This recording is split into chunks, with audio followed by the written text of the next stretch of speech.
Hello, my name is Linda. Welcome to my channel. If you want to learn how to save money on utilities, learn how to cook off the grid, or save on car repairs, press the subscribe button and press the notification so you get notified when I do a video. And of course, as always, press the like button and leave a comment in the comment section below. Thank you for watching. Today I'm going to be making spaghetti. You're going to need your favorite branded spaghetti sauce, garlic powder, onions, garlic, spaghetti noodles, which is the pasta I use. I like using spaghetti, and ground beef. On to the recipe. Now all you're doing is adding to the pan the ground beef. This is going to be garlic powder. I'm going to dump a bunch of garlic powder on it. I don't measure it because I like garlic. Same thing with the onion powder.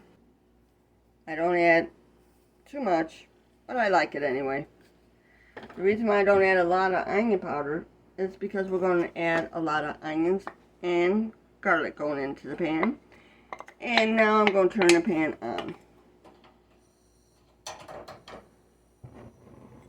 So, pan's on. So all we got to do is brown everything together and just smush it up like this to get it all chopped up together.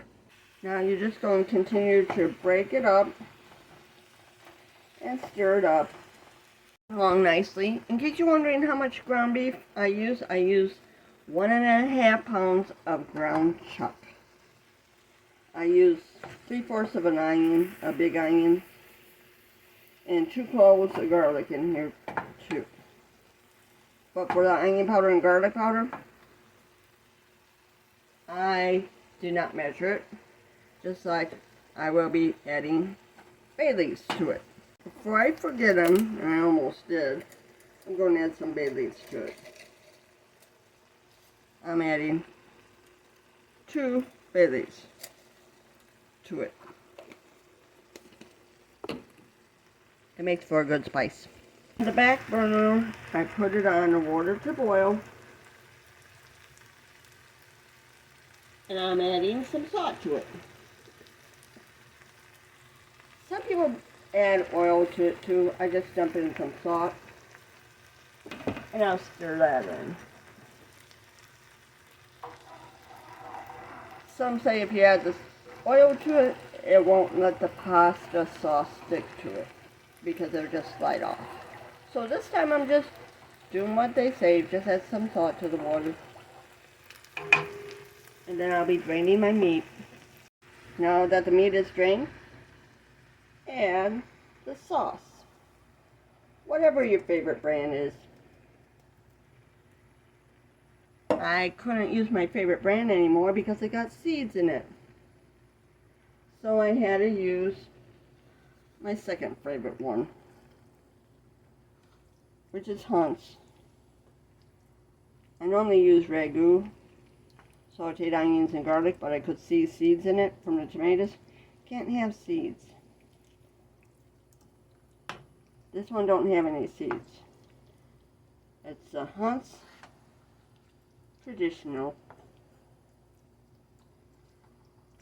I have to watch out for my diverticulitis. I don't want it to flare now. Not a pretty sight when it flares up. So all I'm doing is mixing the meat in with the sauce and letting it simmer for a half hour. And then I'll cover it. That way it don't splatter all over my stove. I'll cook my pasta. See, I like mine well done, so I cook it at least 12 minutes. I know some of you don't like it well done, but I do. If you like it al dente, cook it about 7 minutes. And I cut mine in half. See?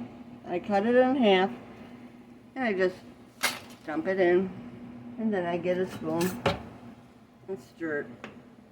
I know some people don't break it in half, but I do. That's the way I like it. I'll let that cook. And while we're here, I might as well stir my sauce.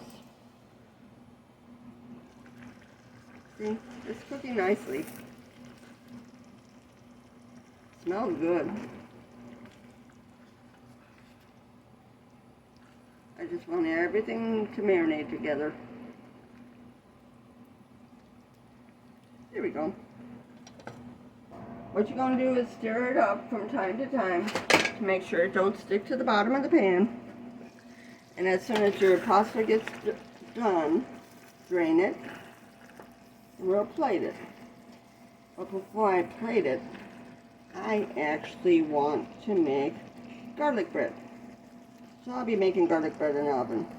No biggie there, it's just Texas toast. You just turn on the oven and put it on a plate, on a cookie sheet. Not a plate, but a cookie sheet, and brown it. That's next. This is what it looks like done. Thank you for watching. Please like, share, and subscribe. This is my disclaimer. I have no sponsors for products used or mentioned. If you have a favorite brand, use your favorite brand. Thank you.